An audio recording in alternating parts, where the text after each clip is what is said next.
Hello and welcome to another Vinny Talks Yanks. I'm your host Vincent LaRose, and today we're back with another 2025 Yankees player review. And today's player is breakout star Ben Rice, our catcher, first baseman, DH, everything. Just the three at this point. And Ben Rice had a wonderful season, a season that was really fun to watch, an unlucky season, one of the unluckiest seasons we've ever seen. But all around, Ben Rice was very much a success this year. It was very much fun to watch Ben Rice play this year.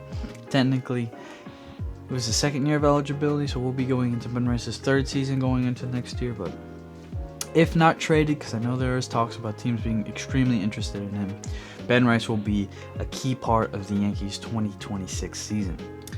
Ben Rice, though, man, he was awesome. There was a lot of reports coming into spring training that he had gotten so much stronger. He has strengthened his bat speed. His bat speed got a lot quicker. He got into a much better shape. All around was just better. He worked on his defense, although his defense really wasn't great. But Ben Rice came into the year as maybe a possible bench role, might be in AAA. We weren't really sure where he would be at, to a focal point of the Yankees season.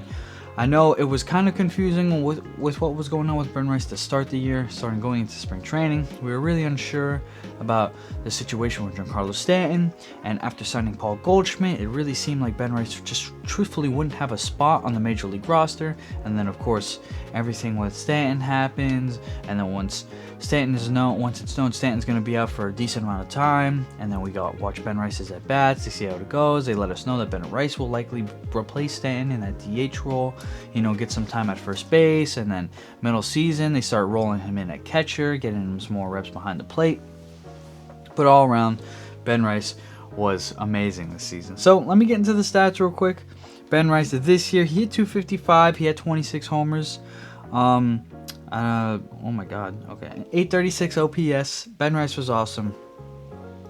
What is crazy to me is, I'm going to show it up here, Ben Rice's baseball savant grades. Like, you guys could see it now. It's almost all red except fielding and base running. Because his fielding is really bad, and his base running is also really bad. They got to work on that. But offensively, Ben Rice was amazing. His expected batting average was .299. This man hit .255. His expected batting average was .299. 44 points off. Ben Rice was so unlucky this year. One of the unluckiest, probably the unluckiest player in baseball. I mean, guys, he's at 96 percentile in expected batting average. Expected slugging was .581, 97 percentile. His average exit velo was 93.9 miles per hour, which is ridiculous. That's a 95th percentile. His barrel percentage was 92 percentile. Hard hit percentage, 97th percentile. Sweet spot was 90th percentile. Bat speed, 67th. That was a little bit lower, but it's still pretty good at 73.4. And with how he was this year, it would not surprise me if he came into next year with that even quicker. Squared up percentage, 89%. Chase percentage. His chase percentage was really good, which was a huge upgrade from the year prior. Was 91%. Whiff percentage, K rate, base on ball rate, all above average, well above average. His batting run value is 22, which is in the 87th percentile, which is also great. Ben Rice was phenomenal this year. I know he struggled against lefties though, and again, the defense is definitely a talking point. And really where it's going to be next year is, where are we going to play Ben Rice? There's talks about getting Murakami or Okamoto, who both play third base and first base. There's conversations, maybe they trade Ryan McMahon to give room for Murakami or Okamoto to play third base and keep Ben Rice at first. There was rumors that the Yankees could trade for Bryce Harper and throw him at first, try to get Ben Rice back at catcher if he's not involved in that trade. And I think from going forward, the Yankees are really, really just going to play him against right-handed hitters, you're not going to see him get a lot of at-bats against lefties. He annihilates right-handed pitching, and of course, most of the pitching in baseball is against right-handed hitters, right-handed pitchers. I am sorry. You might see him getting a couple left-handed bats against some guys. It just seemed like Ben Rice struggled against lefties who threw really hard. He really couldn't catch up to a fastball coming out of a left-hander's hand over like 98 miles per hour. That seemed to be really where he struggled, and his chase rate jumped quite a bit when going against lefties. So obviously he's going to be a right-handed guy. He's going to play probably every game against a right-handed pitcher, and again, about 75% of your games will be against right-handed pitchers, and he's still going to be a valuable piece off the bench in any single game he's not starting. So the real question is, where do you play him now? Do you play him at first base? Do you play him at catcher? We all know Stanton is probably going to have at least a month where he's hurt, whether that be one consecutive month, whether that be 1 month combined throughout the full season, and that's like the minimum in my opinion. I love Stanton. Stanton's my favorite Yankee, but it's just the truth. That's more likely going to happen than not. So you're going to have room for Ben Rice to get some reps at DH. I know when Stanton goes down, the Yankees like to get Aaron Judge a lot of reps at DH just to, get him off his feet. But you're going to have Stanton's off days where Judge is DHing. Maybe you throw days like that, you throw Rice at the DH. Whatever it is, Rice is going to get at least 130, 140 games under his belt if he stays healthy. And I'm very, very excited to see it. I do think there is potential as a catcher. I think if he really works with Tanner Swanson, who was probably the best catching coach in all of baseball when he was never a catcher, which is crazy to think about. But if he works with Tanner Swanson day in and day out and really works on his defense behind the plate, I think he can be a very good catcher. They definitely got to work on that throw down because he loves throwing from his knees, and he literally had the worst arm strength in all of baseball for catchers, or maybe the second worst. It's one on this, like that list you guys showed before. So Rice he's a tough case because Rice is going to be a guy you cannot not play. He has to be on the field. He has to be in the lineup majority of the games. 6 out of 7, 5 out of 7 games in a week.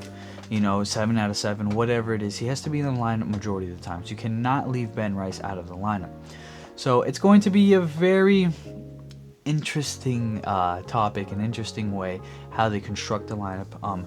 I know there was talks about Aaron Boone botching a lot of it, and then then there's the allegations that Cashman's writing the lineups, or the front office is running the lineups, and Cashman comes out and says he's not writing the lineups, blah blah blah.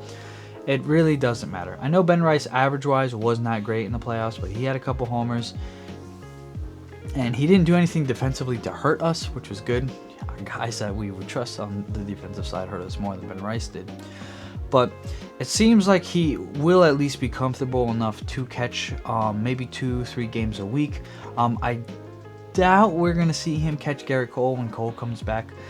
It's going to be an interesting scenario with the catching portion of Ben Rice because the Yankees really need a right-handed catcher, right-handed hitting catcher. We can't have lefty on lefty every single time we're going against a lefty. I know Austin Wells was technically better against lefties this year, but it still was bad, like regardless of if he was better against lefties than he was righties, it was still bad. Ben Rice had competitive at bats, I would say, but he was mostly overpowered by any lefty that, like I said before, throws over like 95. He kind of seems overpowered. So we're going to need a right-handed hitting catcher. Would likely, if we don't trade Wells, is going to push Rice out of that catching role. Maybe one game every once in a while, and then he's probably your backup if somebody gets hurt.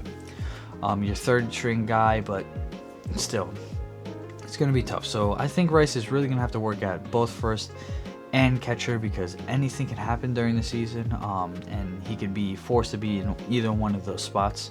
So I would think more than likely it'd be just very good for him to work on both. Like I said, we have the best catching coach in the game, Tanner Swanson, so they should really, really be on top of that if they want Rice to be a catcher. But they said they were kind of unsure, so I don't really know what route they do decide to go defensively. But the bat is there, the bat speed's there. Coming into the season, they made the change. They opened his stance up a little bit. It worked like butter. He just really had a problem with hitting the ball right at guys, which is unfortunately unfortunate, but it's a part of the game. Sometimes you got to hit a squibber, you got to hit a blooper in the hole to get a hit. and that's part of the game. So we should see Rice even on a little bit. I'm not saying he's going to be a 300 hitter like his expected batting averages, but a 260 to 270 would not surprise me one bit with Ben Rice. He can very easily hit 40 home runs, easily. I think Ben Rice has no issue hitting 40 home runs, especially if he has the eye like he did this year and is able to barrel all balls like he did this year. I think if he pulled like a couple more balls, he probably has 5 or 6 more homers. It's just wild for Ben Rice. He always hits the ball well the other way too. Ben Rice is a big, strong kid. He's going to hit the ball well. He's going to be a good bat in the MLB for a long time. And I'm just praying it's not like another Greg Bird. Truthfully, I'm so worried that it's going to be another Greg Bird. I'm having flashbacks of that. But I think this is another Boston kid on the Yankees, but this one was a Yankee fan. That is going to work out well. We're just going to have to let him develop, help him develop. Our developing with top prospects has been so bad, but our lower end prospects are the ones coming out, like Schlittler and Wells, and then Dominguez is kind of like in the background now of Rice and Schlittler. So it's crazy to think about, coming into last year, we finally get a full season of Wells. We get some stuff with Dominguez with our top prospects, just like the Volpe, Wells, Dominguez, like so many guys, Devi Garcia. There's so many more names, Peraza, where these guys were like top 5 prospects and they just have not panned out yet. I do think Dominguez and Wells both can very well pan out and get, after some crucial time in the MLB, work out well. I don't think Volpe's going to end up working out, and we all know what happened with Peraza, Devi Garcia, and then we traded a bunch of guys too. So Esteban Florial is another good example of that. But I am happy to see that there is some development happening, because a couple of years ago we couldn't say that. Most of our prospects ended up being bad. Even Torres wasn't really the Yankees prospect. He was traded for Chapman, and he came up with a year later. He came up a year later. He was developed in the Cubs system. So it's been a very long time since the Yankees have developed a lower end talent into this big name in the MLB. So I'm gonna be really excited. If I'm missing somebody, please let me know. But like everybody, any and everybody I'm thinking of, it's been quite a bit of time. Like Judge was a high-end prospect. It wasn't, a low-ranked prospect. But like Rice, Schlittler, those two guys were not prospects really anybody had on their mind a couple years ago. They really didn't know they existed. Even me, I knew about Schlittler only because I followed his story, because I thought it was funny that he was a huge Red Sox fan. He got drafted by the Yankees. But I didn't really know much about Wells. I didn't really know much about Rice until probably 2 years ago, right before he did make his MLB debut. But I am excited to see Rice, another full season with Rice going into his 3rd year. I think he's going to be even better. Hopefully he works on the defense. He gets better defensively. As we know, the Yankees are always rigged with injuries, so he's going to have playing time as long as he can stay healthy himself. And I'm saying this right now, Ben Rice is going to be one of the best power hitters in baseball next year. He's going to hit, if he could play well throughout most of the season, he's going to be at like 35 to 40 home runs. And that's just my prediction. I might be wrong, but that's just where I see Rice. I have more hope in Rice and Schlittler than I do in Wells, Dominguez, and Volpe. And those 3 guys were some of our top prospects going over the last couple of years. But anyways, that is where I'm going to end it. My next video will I'm going to do Max Free next video. That'll be out the day after. Had some stuff happen this week. I know I usually post Monday, Wednesday, Friday. It's going to be a Friday. So you'll get the Friday video. I'm just skipping Wednesday, and then I'll have a video posted Saturday, Sunday, depending on, editing and all that. But as always, thank you for everybody watching on the YouTube side or listening on the podcast side. Every one of you is much appreciated. If you guys are interested, follow my socials, TikTok, Instagram, Facebook. All it's Vinny Talks Yanks. Instagram is Vinny.Talks Yanks. I do daily short videos talking about Yankees news and giving kind of player recaps, like shorter versions of player recaps, just like these videos. And as always, I hope every one of you has a wonderful morning, night, day, whatever time it is. I hope everything's working out for everybody. And of course, go Yankees.